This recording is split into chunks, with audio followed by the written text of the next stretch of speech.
जय हिंद दोस्तों। कैसे हैं आप लोग? उम्मीद है अच्छे होंगे। आज हम लोग इस वीडियो में शाहजहां के बारे में देखेंगे। पिछला वीडियो जितना भी है आप प्ले लिस्ट में जा कर के मेरे चैनल में देख सकते हैं आप। इससे पहले हम लोगों ने बाबर के बारे में पढ़ लिया है। बाबर के बाद से हम लोगों ने हुमायूं के बारे में पढ़ा, शाह सूरी और शेर शाह सूरी के अंतर्गत जो सूरवंश की स्थापना होती है उसके बारे में पढ़ा। और फिर हमने फिर से बीच में हुमायूं का काल आता है तो उसको हमने पढ़ा। उसके बाद से अकबर का काल पढ़ा, फिर जहांगीर। इस वीडियो में हम लोग शाहजहां के बारे में पढ़ेंगे। तो बहुत अच्छे से हम लोग सीक्वेंस के साथ चल रहे हैं। जितने भी प्रीवियस ईयर जिस तरीके से प्रश्न बनाया जा रहा है प्रीवियस ईयर एग्जाम में, उसको भी हम लोग साथ ही साथ देखते चल रहे हैं। जितने भी इम्पोर्टेंट टॉपिक है उसको अच्छे से कवर कर रहे हैं। तो आप भी अच्छे से इसमें ध्यान दे करके नोट्स बना सकते हैं, अच्छे से तैयारी कर सकते हैं। तो चलिए देखते हैं शाहजहां के बारे में क्या क्या खास बातें हैं, किस तरीके से प्रश्न पूछा गया है। और वीडियो थोड़ा सा जल्दी मैं कोशिश करूंगा। वीडियो थोड़ा लंबा हो जाता है क्योंकि बहुत सारी चीजें हैं, बहुत इम्पोर्टेंट कंटेंट है, इसलिए थोड़ा सा टाइम लग जाता है। बाकी धैर्य बनाए रखेंगे, मैं जितना जल्दी हो सकता है मैं उसको कवर करने का कोशिश करता हूँ। चलिए देखते हैं शाहजहां के बारे में। शाहजहां के बारे में हम उसी तरीके से चलेंगे। सबसे पहले देखेंगे इसमें शाहजहां के बचपन का जो स्टोरी है उसको थोड़ा सा देख लेते हैं। जो इम्पोर्टेंट बातें हैं उसी को देखेंगे। बस जैसे देखिए पिछले वीडियो में भी हम लोगों ने पढ़ा था शाहजहां का जो बचपन का नाम, ठीक है, खुर्रम। तो ये खुर्रम जो है यहाँ से प्रश्न आता है तो थोड़ा सा ध्यान रखेंगे, खुर्रम या फिर शाहजहां, क्योंकि जो बचपन का नाम है और जो पहला नाम है वो खुर्रम ही है। आगे चल करके हम लोगों ने जहांगीर के बारे में, जब हम लोग पिछला जो वीडियो है उसमें हम लोगों ने पढ़ा था कि खुर्रम जो है वो जब दक्षिण विजय करके आता है, एक तरीके से वहां पे भी संधि होता है, लेकिन विजय करके आता है तो उसके बाद से जो जहांगीर है उसका पिता जो है उसको शाहजहां की उपाधि देता है, ठीक है। तो शाहजहां और दूसरा नाम जो है यहाँ पे याद रखेंगे खुर्रम, ठीक है। दो चीजें याद रखेंगे। उसके बाद से देखिए शाहजहां का जन्म जो है लाहौर में हुआ था। तो यहाँ से एक बार प्रश्न पूछ लिया गया है। देखिए प्रश्न बगल में आपको दिख रहा है, 5 जनवरी 1592 को शाहजहां का जन्म हुआ कहाँ हुआ? ये ग्रुप डी 2018 में पूछा गया प्रश्न है। और देखिए इसमें ऑप्शन देख लीजिए, ये दिल्ली दिया हुआ है, काबुल दिया हुआ है, फतेहपुर सीकरी और लाहौर। तो इस तरीके से प्रश्न बन रहा है तो हो सकता है आगे चल करके और भी किसी तरीके से प्रश्न यहाँ से बन जाए, तो थोड़ा सा ध्यान रखेंगे, ठीक है। पिता का नाम जहांगीर और माता का नाम जोधाबाई। तो ये मोस्ट इम्पोर्टेंट है, थोड़ा सा याद रखेंगे जो बैकग्राउंड है शाहजहां का। चलिए आगे बढ़ते हैं। देखिए शाहजहां का जो राज्याभिषेक है, जो शासक जब बनता है, वो डेट है यहाँ पे 24 फरवरी 1628। 1628 अगर पूछना चाहे तो यहाँ से पूछ सकता है। बाकी जो शाहजहां का हम लोग स्टोरी देख रहे हैं उसमें बहुत सारी यूनिक बातें हैं, बहुत सारे निर्माण कार्य भी हुए हैं, ठीक है। तो इस तरीके से कहीं ना कहीं फोकस वहां चला जाता है। तो हम लोग देखते हैं इसमें कितनी खास खास बातें यहाँ पे। मेरे हिसाब से तो ऐसा लग रहा है कि जितना सन वगैरह है वो नहीं पूछेगा, ठीक है। ज्यादातर यहाँ से जो शाहजहां के बारे में जो निर्माण कार्य है उधर ही से ज्यादा पूछेगा प्रश्न, ठीक है।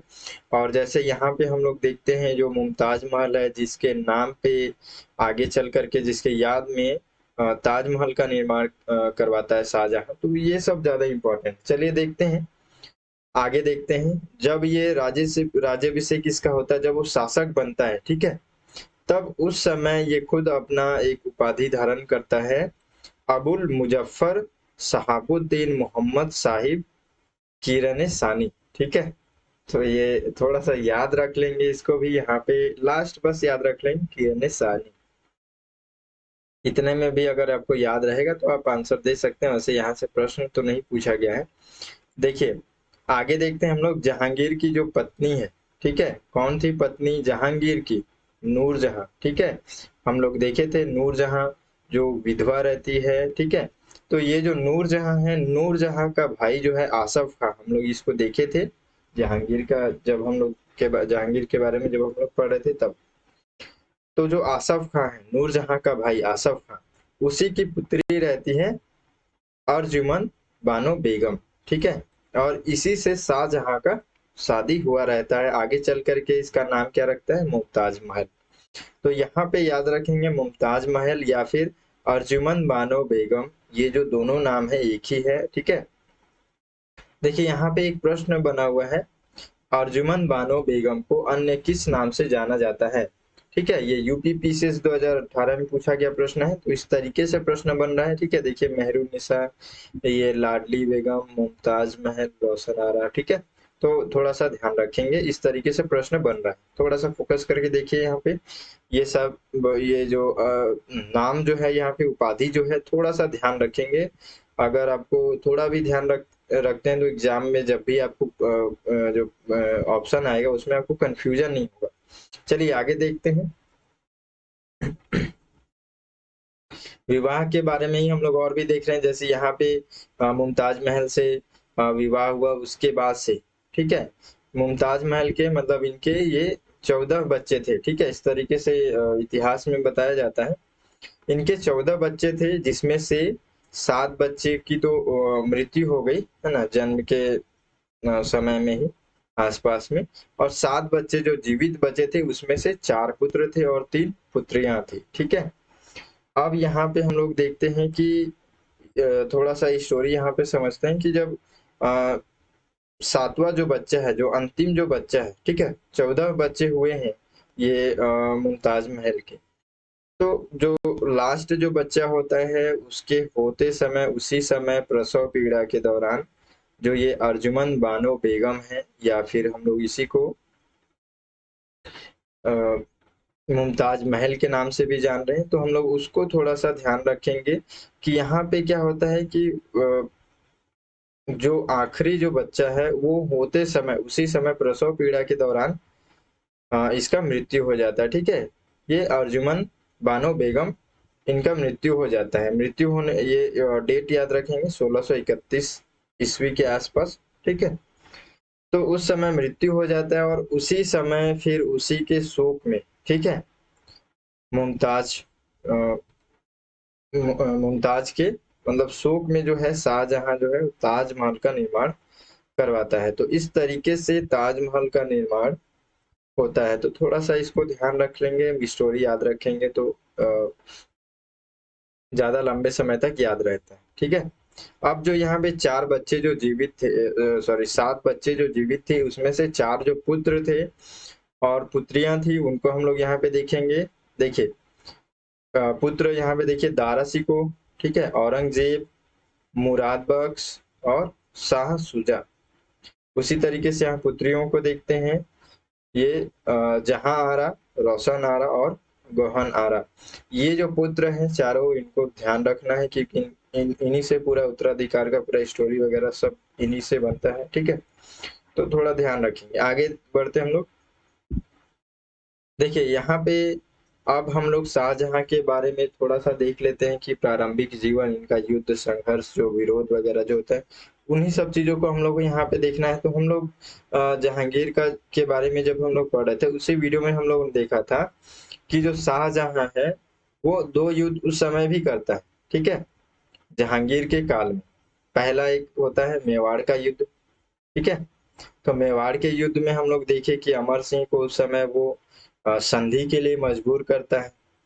दूसरा देखे हम लोग कि दक्षिण भारत में जो अहमदनगर है, उस समय भी वहां भी उसको जीतता है, ठीक है, उसको भी संधि के लिए मजबूर करता है। तो इस तरीके से प्रारंभिक जीवन में इसका जो चुनौतियां वगैरह है, या फिर जो युद्ध है, ये करता है। आगे चल करके और भी बहुत सारे युद्ध हैं। इसके काल में विद्रोह भी हुआ है, तो उसको भी वो दबाया है। तो देखते हैं यहाँ पे विद्रोह। विद्रोह में देखिए यहाँ पे बुंदेलों का विद्रोह, बुंदेलखंड के क्षेत्र में उस समय 1628 ईस्वी के क्षेत्र में, ठीक है, ओरछा के शासक जुझार सिंह ये विद्रोह कर देता है, और इस विद्रोह को जो शाहजहां है वो सफलतापूर्वक उसको दबा देता है। प्लस आगे चल करके यहाँ पे एक तरीके से इसकी हत्या भी करवा दी जाती है, जो जुझार सिंह है, इसका, ठीक है। आगे देखते हैं, खास नहीं है, अगर आप याद रखना चाहते हैं तो रख सकते हैं। फोर्सफुली मैं नहीं बोल रहा हूँ, मतलब वो बहुत ज्यादा खास नहीं है, ठीक है। और भी बहुत सारी चीजें हैं। अगर एग्जामिनर शाहजहां के बारे में देखेगा और सोचेगा कि मैं यहाँ से कौन सा प्रश्न बनाऊं, तो मेरे हिसाब से मैं जिन चीजों को हिंट कर रहा हूँ उसमें ज्यादा चांसेस रहेगा, ठीक है। चलिए आगे देखते हैं। खान जहां लोधी के द्वारा विद्रोह, इसके द्वारा भी विद्रोह कर दिया जाता है 1628 से लेकर के 1631 के बीच में, ठीक है। ये दक्षिण भारत में यहाँ पे जो खान जहां लोधी है वो अफगान का सरदार रहता है, ठीक है। दक्षिण भारत में जाता है और अहमदनगर में जा करके अपने आप को स्वतंत्र घोषित कर देता है। स्वतंत्र घोषित करने का मतलब क्या है, वो पहले इन्हीं के मतलब मुगलों के अंदर ही वो भी रहता है, ठीक है। मतलब एक तरीके से जो क्षेत्र है बहुत बड़ा क्षेत्र है, बहुत जगह पे मुगल जो है वो कब्जा करके रखे हैं। यानी कि जहांगीर अभी शाहजहां का शासन है तो शाहजहां के वो कब्जे में ही रहता है, ठीक है, उसके अधीन ही रहता है। तो वो आगे चल करके क्या करता है, 1628 में अहमदनगर जाता है और वहां पे अपने आप को स्वतंत्र घोषित कर देता है। अब ये चीज शाहजहां को पता चलता है, फिर वो उससे उसके पीछे जितने भी जासूस वगैरह भिजवाता है, पता चलता है, उसके बाद से उन दोनों में युद्ध होता है। आखिरी जब अंत होता है तो इसको भी 1631 के आसपास में मृत्यु दंड दे दिया जाता है। तो इस तरीके से इसका भी ये जो खान जहां लोधी है, इसका भी विद्रोह इस तरीके से समाप्त हो जाता है। शाहजहां के बारे में थोड़ा सा स्टोरी जोड़ करके पढ़ेंगे तभी ज्यादा अच्छे से समझ में आएगा। देखिए आगे यहाँ पे हम लोग कई बार देखे हैं पुर्तगालियों का आगमन, उस समय उनका विरोध। तो ये जो शाहजहां के काल में यहाँ से शुरुआत हुआ, ठीक है। तो थोड़ा सा यहाँ पे ध्यान रखिएगा, पुर्तगालियों का दमन जो है सबसे पहले यहाँ पे शाहजहां के द्वारा भी किया गया है। देखिए ये जो पुर्तगाली जो आए थे, ठीक है, मतलब व्यापार के नाम से आए थे लोग, ठीक है। हम लोग तो आगे अभी जब जैसे जैसे स्टोरी आगे बढ़ेगा, मतलब अब तो धीरे धीरे करके अंग्रेज आना शुरू करेंगे यहाँ से, ठीक है। शाहजहां के बाद से ये लोग आना शुरू ही करेंगे। तो हम लोग लगातार उसी के सीक्वेंस में आगे बढ़े। देखिए यहाँ पे, तो जब पुर्तगाली भारत में व्यापार के नाम से, ठीक है, लेकिन वो लोग धीरे धीरे करके अपना यहाँ पे कब्जा जमाने लगे, कर लेने लगे, महिलाओं को परेशान करने लगे, उनसे विवाह करने लगे।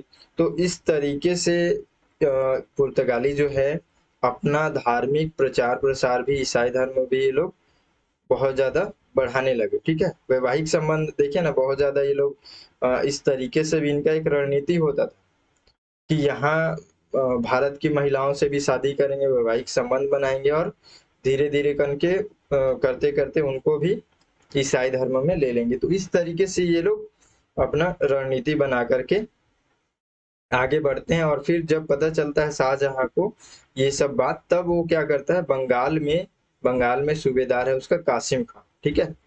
तो कासिम खां को हुगली, है ना, ये सब क्षेत्र में उन लोग रहते हैं, तो वहां पे दमन करने के लिए उनको भेजता है कासिम खां को। कासिम खां वहां पे जाकर के आक्रमण करते हैं, बहुत ज्यादा लड़ाई झगड़ा, आक्रमण होता है, हत्याएं होती हैं, लास्ट में इन सबको बंदी भी बना लिया जाता है। तो ये लोग कई हद तक कंट्रोल भी करते हैं पुर्तगालियों को, ठीक है।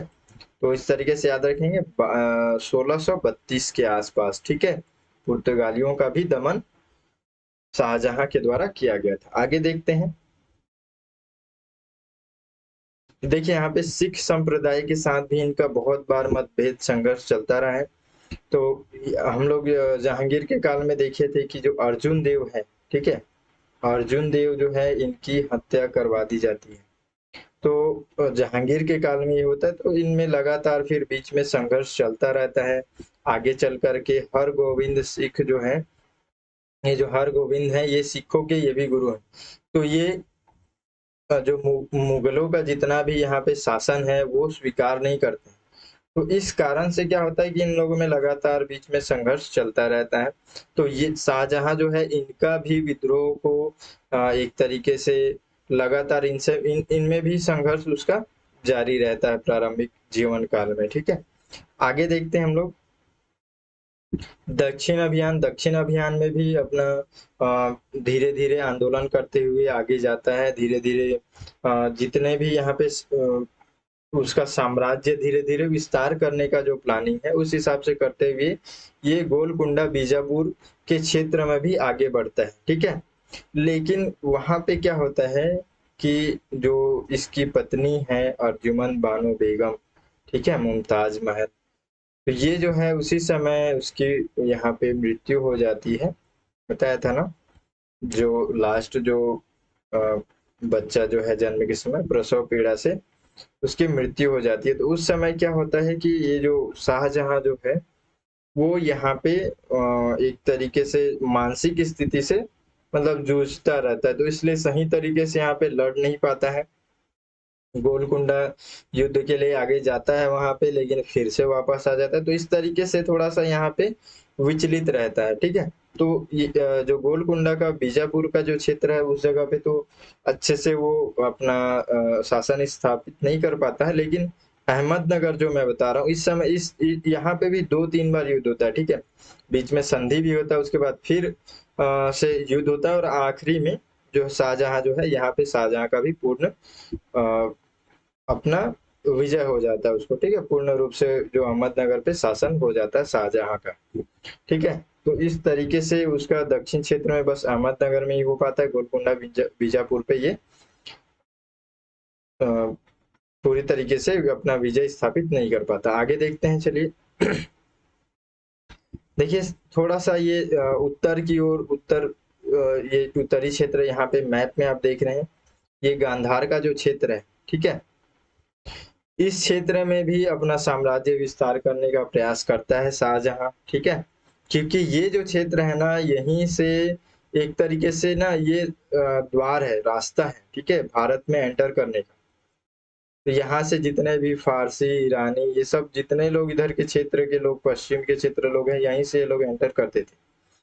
तो यहाँ पे पहले फारसियों का यहाँ पे पूरा अधिकार था। ठीक है, तो आगे चल करके शाहजहां भी अपना साम्राज्य विस्तार के लिए सोचता है। ये थोड़ा सा इम्पोर्टेंट है, हो सकता है यहाँ से प्रश्न बन जाए।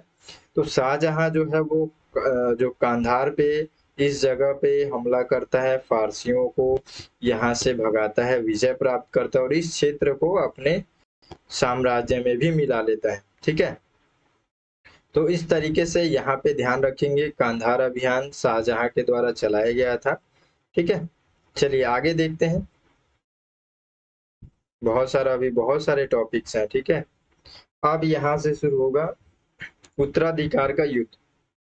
उत्तराधिकार का युद्ध किस तरीके से, अभी हम लोग देखे 4 पुत्र जो थे, ठीक है, तो वो लोग आपस में ही लड़ते हैं उत्तराधिकार के लिए। ठीक है, देखिए यहाँ पे जो है ये 1658 से लेकर के 1659 तक ये जो 2 वर्ष है यहाँ पे लगातार इनका युद्ध चलता रहता है और लगातार संघर्ष चलता रहता है कि कौन अगला शासक बनेगा। ठीक है, क्या होता है कि 1657 ईस्वी में शाहजहां जो है वो बीमार पड़ जाता है। ठीक है, लेकिन लोगों में ये खबर फैल जाता है कि शाहजहां जो है बीमार भी पड़ गया और उसकी मृत्यु भी हो गई। तो इस कारण से क्या होता है कि जो इसके चारों पुत्र हैं अलग अलग क्षेत्र में हैं, वो लोग फिर आपस में लड़ना शुरू कर देते हैं। देखिए मैप पे हम लोग देख करके इसको समझेंगे कहाँ पे कौन, जो चारों जो पुत्र हैं वो कहाँ कहाँ पे शासन कर रहे हैं। ठीक है, ये जो है ये शाहजहां का उस समय पूरा क्षेत्र है। ठीक है, तो यहाँ पे देखेंगे कि जो बंगाल का क्षेत्र है यहाँ पे शाह सूजा है। ठीक है, इस क्षेत्र को वो देख रहा है। ठीक है, उसी उसी प्रकार से यहाँ पे देखिए दारा सिकोह ये उत्तरी क्षेत्र को देख रहा है। ठीक है, उत्तरी क्षेत्र में ये अपना शासन देख रहा है। उसी तरीके से यहाँ पे मुराद बख्श जो है ये गुजरात का क्षेत्र को देख रहा है। ठीक है, ये थोड़ा सा मैप यहाँ पे देख करके समझेंगे अच्छे से तो आपको क्लियर हो जाएगा, क्योंकि अब थोड़ा इम्पोर्टेंट यहाँ पे बढ़ेगा। इनका जो उत्तराधिकार का युद्ध है ना, इसमें जो युद्ध हुआ वो थोड़ा सा इम्पोर्टेंस है, उसका ध्यान रखेंगे, याद रखेंगे उसको। देखिए दक्षिणी क्षेत्र जो दक्कन का जो क्षेत्र है उस क्षेत्र में औरंगजेब यहाँ पे अपना देख रेख करता है, यहाँ पे उसका शासन रहता है। ठीक है, अब क्या होता है जब पता चलता है कि शाहजहां यहाँ पे उसका मतलब एक तरीके से अंतिम समय चल रहा है, तो ये लोग क्या करते हैं फिर उत्तराधिकार के लिए युद्ध करते हैं। शाहजहां जो है वो दारा शिकोह को बहुत अच्छा मानता है और उसी को अपना उत्तराधिकार भी बनाने का भी प्रयास करता है, लेकिन आखिरी में जो होगा यहाँ पे औरंगजेब अगला शासक बनेगा। किस तरीके से बनेगा उसी चीजों को हम लोग देखेंगे। देखिए, सबसे पहला उत्तराधिकार का युद्ध हुआ बहादुरपुर का युद्ध, ठीक है। ये 24 फरवरी 1658 में हुआ। पहला इंपॉर्टेंट है ये युद्ध, ठीक है। बहादुरपुर का युद्ध किनके बीच में हुआ, तो याद रखेंगे सबसे पहले तो ये 1658 में हुआ, दारा शिकोह और शाह शुजा के बीच में। देखिए यहाँ पे मैप में, यहाँ दारा शिकोह उत्तरी क्षेत्र में है और शाह शुजा जो है बंगाल क्षेत्र में है। इन दोनों के बीच में युद्ध होता है, ठीक है, जिसमें कि दारा शिकोह शाह शुजा को हरा देता है और वापस फिर से बंगाल भेज देता है। तो अब यहाँ पे जो शाह शुजा वो शांत पड़ गया। अब दारा शिकोह है और ये औरंगजेब और मुराद बख्श, ठीक है। तो अब देखते हैं अगला युद्ध। पहला यहाँ पे युद्ध हुआ उत्तराधिकार के लिए, बहादुरपुर का युद्ध, ठीक है, ध्यान रखेंगे। आगे देखते हैं, धर्मट का युद्ध हुआ अगला युद्ध, ठीक है, 15 अप्रैल 1658 में। ये जो युद्ध होता है यहाँ पे देखिए मैप में, दारा शिकोह, ठीक है, और औरंगजेब के बीच में होता है। लेकिन यहाँ पे जो मुराद बख्श है ये भी औरंगजेब के साथ मिल जाता है और दोनों मिल करके दारा शिकोह से युद्ध करते हैं, ठीक है। तो इस तरीके से यहाँ पे जो है दारा शिकोह को हार मानना पड़ता है और वहां से भागना पड़ता है। तो धर्मट का युद्ध, पहला इसमें पॉइंट याद रखेंगे, मोस्ट इंपॉर्टेंट है, 1658 में हुआ। दारा शिकोह और औरंगजेब के बीच में हुआ, लेकिन मुराद बख्श भी औरंगजेब के साथ युद्ध लड़ता है, उसके साथ मतलब मिल जाता है और यहाँ पे दारा शिकोह की पराजय होती है, ठीक है। तो थोड़ा सा ध्यान रखेंगे, दारा शिकोह जो है ये भी एक बहुत महत्वपूर्ण व्यक्तित्व है, बहुत अच्छा व्यक्तित्व है। हम लोग पढ़ेंगे दारा शिकोह के बारे में कुछ और मेन बातें, ठीक है। तो यहाँ पे इसको दारा शिकोह को जो है वो हार का सामना करना पड़ता है। देखिए मेन चीज क्या है ना कि जो मैं इससे पहले भी शायद बताया हूँ आपको अभी तुरंत, कि जो ये जहांगीर जो है वो शाहजहां, जहांगीर के बाद शाहजहां, शाहजहां के बाद से ये जो दारा शिकोह है, तो जो शाहजहां है ना वो दारा शिकोह को पहले से ही मानते रहता है कि दारा शिकोह ही अगला जो मेरा उत्तराधिकारी बनेगा। लेकिन औरंगजेब जो है वो इस तरीके से नहीं चाहता, वो चाहता है कि मैं बनूंगा और ये लोग तो है ही हैं साथ में, ठीक है। तो इस तरीके से यहाँ पे जो है धर्मट का युद्ध याद रखेंगे 1658, जिसमें औरंगजेब के साथ युद्ध होता है, मुराद बख्श भी इसमें मिल करके युद्ध करता है और लास्ट में दारा शिकोह की पराजय होती है। देखिए आगे देखते हैं इसी में हम लोग सामूगढ़ का युद्ध, ठीक है। तो ये जो युद्ध है 29 मई 1658 में होता है। धर्मट का जो युद्ध है उसमें पराजित होने के बाद भी फिर से यहाँ पे दारा शिकोह प्रयास करता है कि एक बार और युद्ध किया जाए। तो यहाँ पे फिर से दारा शिकोह आता है और लास्ट में यही होता है कि दारा शिकोह इसमें भी पराजित ही होता है। और साथ ही साथ एक तरीके से जो है इस युद्ध के बाद से औरंगजेब जो है असली उत्तराधिकार अपने आप को एक तरीके से मानने लगता है, वास्तविक शासक अपने आप को समझने लगता है, ठीक है। क्योंकि दारा शिकोह भी लास्ट हो गया, इसका भी ये भी पूरा कमजोर हो गया है। आगे और देखते हैं देवराई का युद्ध, ठीक है। ये देवराई का युद्ध जो है यहाँ पे 14 मार्च 1659 में हुआ। यहाँ पे फिर से इसमें दारा शिकोह जो है प्रयास करता है, लेकिन दारा शिकोह फिर से यहाँ पे हार जाता है और हारने के बाद से 1659 में ही दारा शिकोह की हत्या कर दी जाती है और इस तरीके से फिर पूर्ण रूप से जो औरंगजेब है वो शासक बन जाता है, अगला शासक, ठीक है। जैसे ही औरंगजेब जब शासक बनता है, स्टोरी के रूप में भी हम लोग सीक्वेंस से चल रहे हैं, ठीक है। तो यहाँ पे हम लोग देखेंगे कि जैसे ही औरंगजेब जो है वो शासक बनता है, शासक बनने के बाद से जो उसका पिता है शाहजहां, ठीक है, वो उसको कैद करवा देता है। कैद इसलिए करवा देता है, बहुत सारे रीजन होंगे, लेकिन एक रीजन जो है हम लोग को याद रखने के लिए कि शाहजहां जो है वो ताजमहल को बनाने में अपना लगभग बहुत सारा धन जो है वो खर्च कर देता है। तो इस गुस्से में जो है औरंगजेब जो है उसको कैद करवा देता है। कहाँ पे कैद करवाता है? आगरा के किले में उसको कैद करवा देता है। ठीक है। उसके बाद से आगरा के किले में कैद करवाने के बाद से एक छोटा सा खिड़की बना देता है, जहां से जो कैद खाना वहां से केवल वो ताजमहल दिखे। ठीक है। तो इस तरीके से वो कैद करवाता है उसको कि बस वही देखते रहे।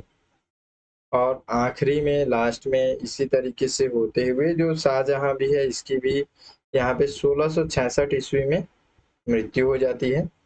ठीक है। अब अगला हम लोग तो इसके बारे में पढ़ेंगे ही, जो औरंगजेब है। देखिए आगे और देखते हैं। अब यहाँ पे दारा सिकोह के बारे में सारा चीज इधर हो गया है। अब कुछ खास खास बातें देखेंगे, और यहाँ पे ये जो है अभी जो हम लोग पढ़ेंगे ये ज्यादा इंपॉर्टेंट है मेरे हिसाब से। ठीक है। चलिए देखते हैं इसमें दारा सिकोह के बारे में कुछ इंपॉर्टेंट बातें देख लेते हैं जिसको याद रखेंगे। सबसे पहले जो दारा सिंह जो है ये एक बहुत सहनशील व्यक्ति था, बहुत सहनशील शासक था मतलब। ठीक है। तो इस तरीके से जो दारा सिंह का व्यक्तित्व जो है बहुत अच्छा माना जाता था। देखिए आगे, ये हिंदू ग्रंथों को भी अच्छी तरीके से पढ़ा, इस्लाम ग्रंथों को भी पढ़ा। ठीक है। और ये हिंदू और ये इस्लाम धर्म वो यहाँ पे ये कहता था, सीधा सीधा मैं जैसा वैसा पढ़ रहा हूँ। देखिए कि ये खुद ऐसा कहता है कि हिंदू एवं इस्लाम धर्म एक ही ईश्वर को पाने के दो अलग अलग माध्यम हैं। ठीक है। तो इसका मानना इस तरीके था। उसके बाद से ये वेद उपनिषद सबका अध्ययन भी किया था। काफी झुकाव इसका हिंदुत्व की तरफ था। और ये भागवत गीता, ठीक है, योग वशिष्ठ उपनिषद रामायण, इन सब का भी अनुवाद जो है वो फारसी में करवाया था। तो इस तरीके से इसका व्यक्तित्व था। आगे हम लोग और देखते हैं ये और क्या क्या करवाता है। देखिए दारासी को जो है ये उपनिषद का फारसी में तो अनुवाद कराता ही है। उसके बाद से मोस्ट इम्पोर्टेंट है ये लेन पुल जो है, लेन पुल ये एक इतिहासकार है। ठीक है। ये दारा सिकोह का ये जो सहिष्णु विचार है, इसके कारण से इसको लघु अकबर की संज्ञा देता है। ठीक है। तो यहाँ पे प्रश्न बनता है कि लघु अकबर की संज्ञा किसने दी? ठीक है। दारा सिकोह को लघु अकबर की संख्या किसने दी है? तो याद रखेंगे लेन पुल के द्वारा दिया गया। ठीक है।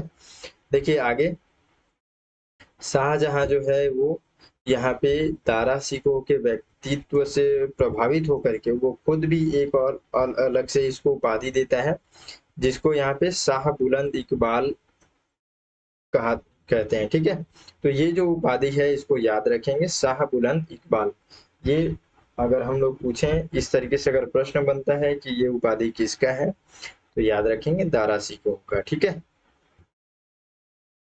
देखिए अब शाहजहां के बारे में हम लोग देखेंगे। शाहजहां के बारे में जो भी इम्पोर्टेंट बातें हैं, सबसे पहला मोस्ट इम्पोर्टेंट है जो शाहजहां का काल है, स्थापत्य कला का यहाँ पे स्वर्ण युग कहा जाता है।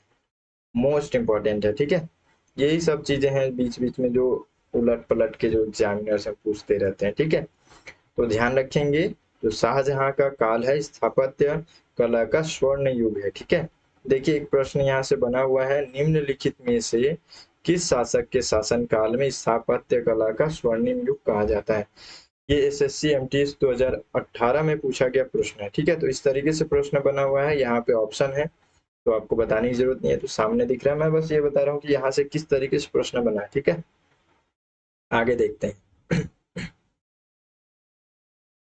देखिए मुमताज महल की याद में ये ताजमहल का निर्माण करवाया था। ठीक है। देख सकते हैं यहाँ पे ताजमहल के बारे में ये निर्माण करवाया। तो उससे अब हम लोग यहाँ पे खास बातें देख लेते हैं।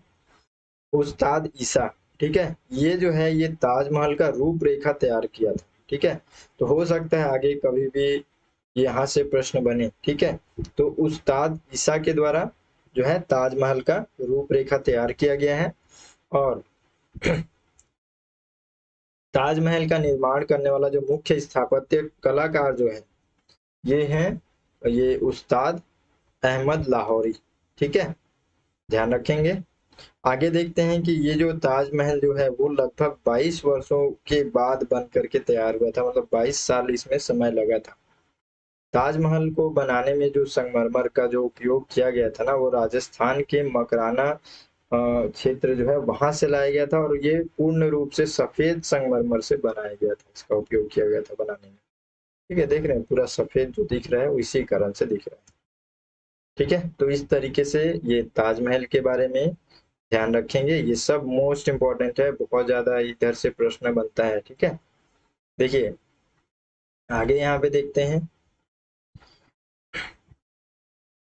देखिए यहाँ पे दिल्ली का जो जामा मस्जिद जो है ये भी शाहजहां के द्वारा बनवाया गया है। तो ये खास बात है, इसमें याद रखेंगे, मोस्ट इम्पोर्टेंट है ये भी। यहाँ से भी एक प्रश्न बना हुआ है। देखिए, दिल्ली का प्रसिद्ध जामा मस्जिद का निर्माण इनमें से किसने किया? ठीक है, ये ग्रुप डी 2022 में पूछा गया प्रश्न है। तो ध्यान रखेंगे, यहाँ पे ऑप्शन देखिए, ऑप्शन तो है ही है, ऑप्शन कुछ भी दे, मेन क्या है कि यहाँ पे प्रश्न किस तरीके से बना हुआ है, तो उसको थोड़ा सा ध्यान रखेंगे। और ये भी ध्यान रखेंगे कि ये शाहजहां के द्वारा बनाया गया है। आगे चलिए, आगे देखते हैं और क्या क्या बनाया गया है। देखिए, शाहजहां के द्वारा यहाँ पे लाल किला भी बनाया गया है। ठीक है, बहुत मोस्ट इम्पोर्टेंट है, ध्यान रखेंगे। उसके बाद से आगरा किला के अंतर्गत मोती मस्जिद है। ठीक है, आगरा जो किला है उसी के अंदर में ये बनाया गया है मोती मस्जिद।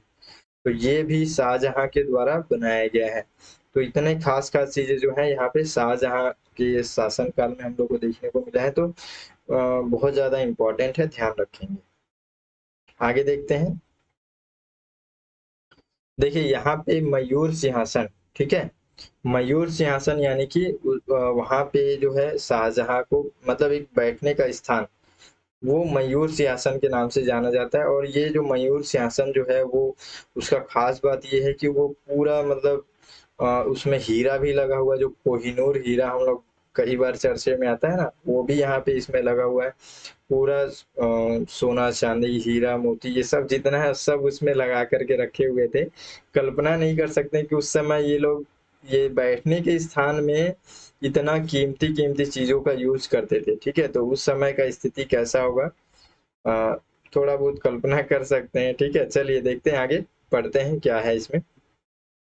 जो मयूर सिंहासन जो है 17वीं सदी के शुरुआत में शाहजहां के द्वारा बनवाया गया था।